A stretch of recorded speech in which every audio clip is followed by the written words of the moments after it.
Alam mo na ba kung paano gumawa ng toge? Sa video na ito ay ipapakita ko ang idea na simple lang gawin at walang kahirap-hirap.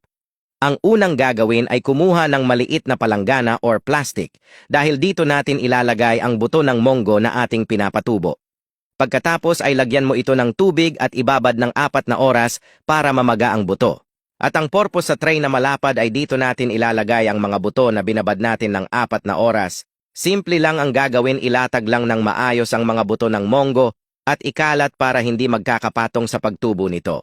Pagkatapos ay lagyan ng tubig sa ilalim para ang mga buto ay makaka-absorb ng tubig at mabilis ang pagsibol. At pagkatapos ay takpan mo ng tela para mag-moisture ang buto at mabilis ang pagtubo. Makalipas ang 1 araw, ang mga buto ng monggo ay tumubo na rin at may mga umusling ugat at talbos na ito. Napakabilis lang talaga tumubo. Ngayon ay kailangan mo lang dagdagan ng tubig sa ilalim para hindi matuyo ang ugat ng monggo. At sa gulang na 3 araw ay ganito na magiging resulta. Kung mapapansin nyo, ay nasa haba na mahigit kumulang ng 2 pulgada na ang umusling talbos. Ganon din ang proseso, araw-araw ka lang magdagdag ng tubig sa ilalim at takpan ulit para sa mas mahusay nitong paglago.